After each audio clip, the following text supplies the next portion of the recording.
Ayan mga kababayan, dito tayo ngayon sa may Ilog Pasig Esplanade mga kababayan, ano? At alamin na naman natin dito kung ano na naman ang nagaganap dito sa araw nito. At ngayon na naman tayo muli nag-update dito sa may Esplanade mga kababayan, ang pasyalan ng bayan. Ayan, at kung inyo nakikita ay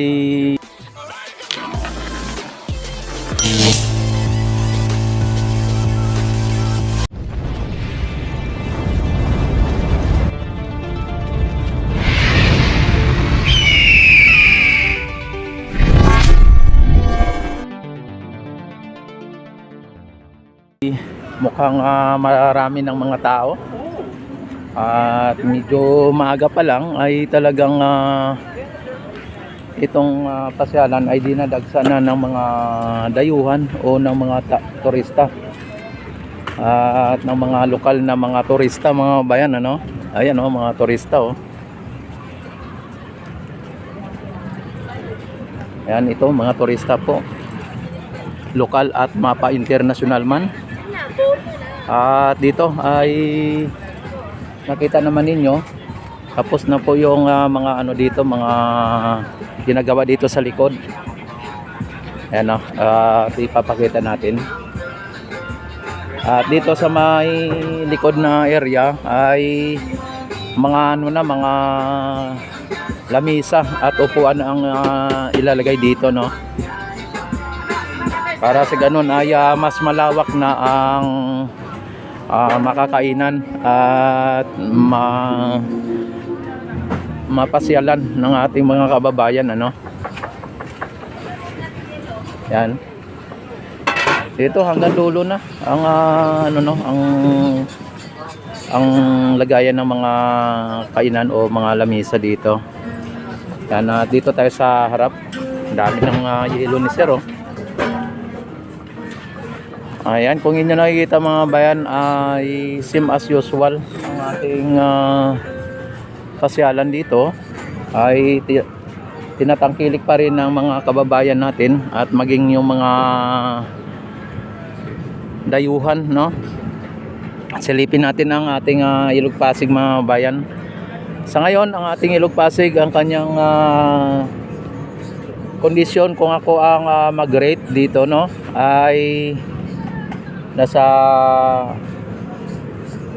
mukhang nangitim na naman ang ating nasa 60-40, mukhang medyo hindi maganda ang kondisyon ng ating Ilog Pasig sa ngayon.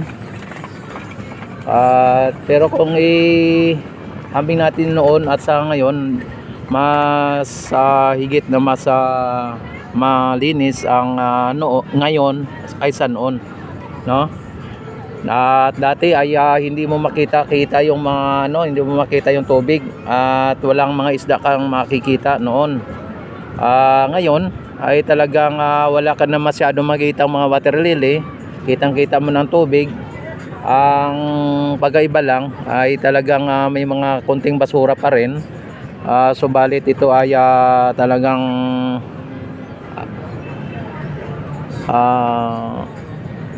hindi talaga nalinis ng gusto, no?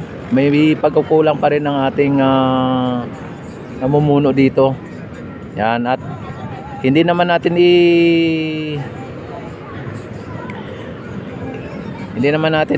isisi sa pamalaan. Ang dapat natin sisihin ay ang ating sarili, no? Dahil po tayo mga Pilipino, mga mamamayan ay siyang naglalagay o nagtatapon ng mga basura dito. Hindi yung pamahalaan ang ating sisihin dito kapag ang ilog ay marumi, no? O wala na sa kondisyon. Ayan. Kung nyo nakikita mga bayan ay medyo maaga pa at liwanag pa ang sikat ng araw. May mga namamasyal na dito at yung mga mga kiosk natin ay halos kabubukas lang nila, no? Ayan.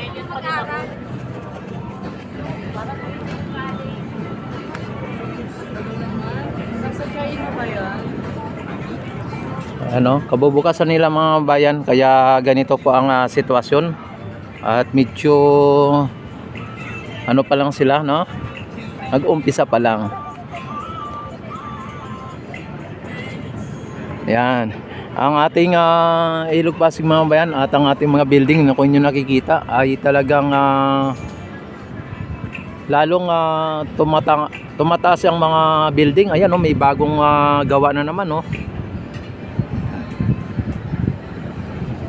Ayan. Talagang diyan po nag-i-indicate o makikita natin na ang isang bayan o isang bansa ay lumalago sa pamamagitan po ng mga investor. At kapag may mga building o may mga katulad niya ng mga nagtatayugang mga building na itinatayo, ibig sabihin may nag-i-invest, no? May nag-i-invest o may mga investor. Kaya ang mga investor ay siyang mga nagpapahiwatig na lumalago ang ating ekonomiya, dahil walang mga investor na magpapatayo o walang mga investor na mag-i-invest kapag kapabagsak ang ating ekonomiya. Ayan, dito ay silipin din natin dito sa may banda, sa may Fort Santiago banda mga bayan, at tingnan natin doon yung solar panel doon.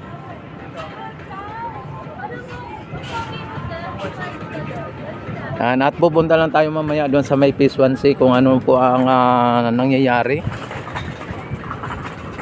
Sabi, talagang ngayong mga building dito mga bayan, no, talagang pininturahan at pinaganda lalo, no. Ayan, no. Talagang pinaganda nila mga bayan. Hello, shout out. Ayan, pinaganda, at yung mga namamasyal mga bayan magaganda din.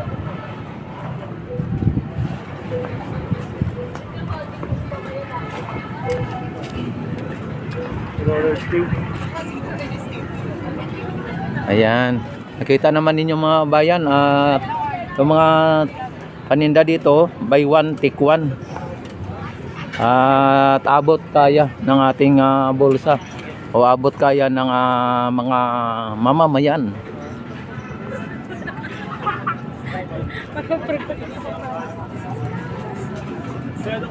Yan, oh.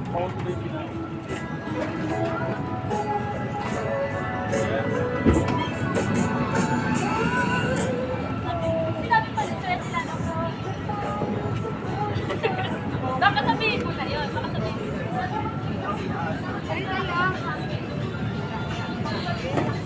Ayan, ang ano mga bayan, ang sasarap ng mga pagkain dito.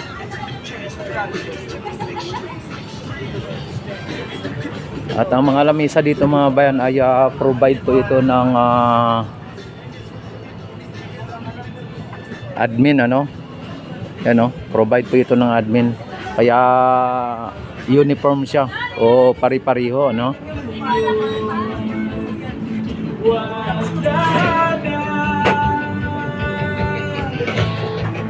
Ayan. Kadalasan na maano nyo dito mga bayan, buy one take one, ano? At pwede rin na GCash ang ibayad, pwede rin na cash. Talagang ano po dito, pang, ayan, ginagawa ni Sir, oh.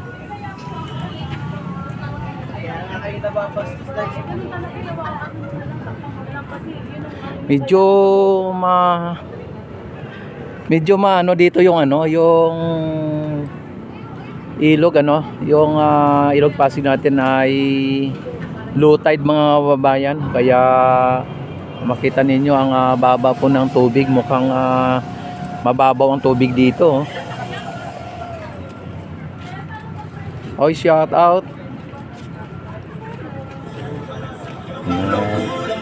Dito muna ako, diretso muna ako, mamaya na lang. Wow. Ayan mga bayan, ano, nakita naman ninyo dito ay ang iba hindi pa po nakapag bukas. At mamaya-maya ay bukas na rin yan. At depende sa may-ari kung magbubukas o hindi. At diretso tayo doon sa may Port Santiago, sa may pinaka nagano na. Ay, dito may pagkain mga bayan, no? Hello. Shout out. Yan na.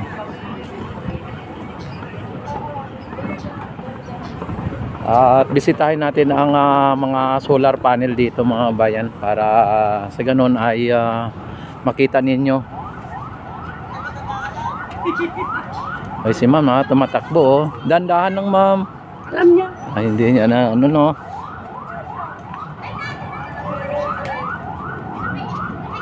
Sabihin mo dito siya ba? Iyan.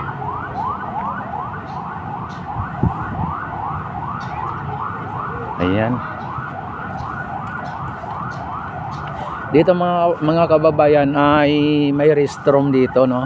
At dito rin pwedeng bumili ng ticket pagka gusto nyong pumasok ng Port Santiago dito. Ang restroom dito, ang CR dito ay aircon. Ito po ang Port Santiago. Ayan. Dito ang ng Port Santiago. Ang ticketing dito yung dito. Dito po yung bilihan sa may restroom.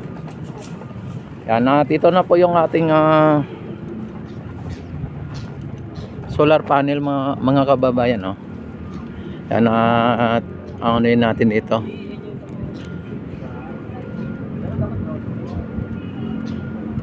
Ayan. Oh. Ang dami nito, no.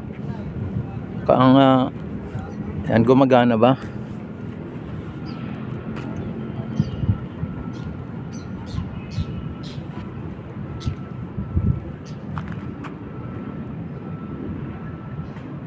Yan mukhang full charge sa ata na ito. At saka wala ng araw na nakatutok dito sa solar panel na ito, no, sa ngayon.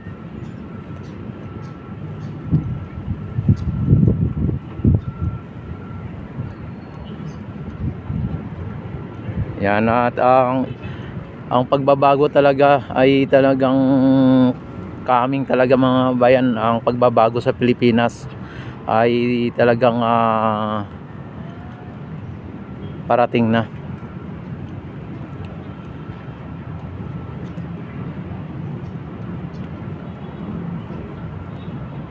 Yan, ang dami oh. Hanggang doon.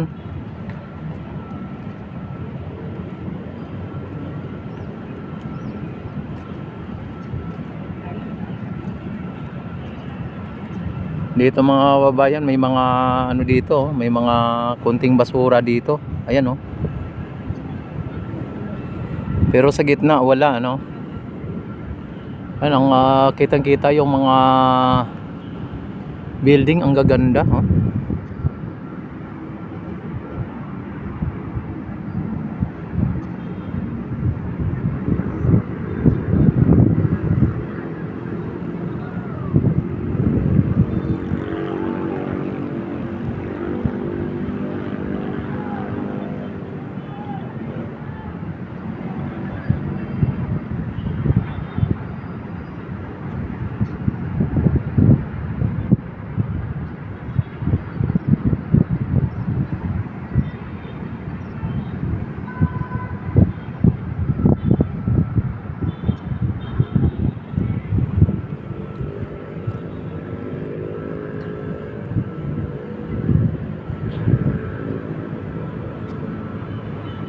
Ganda ng mga building mga bayan.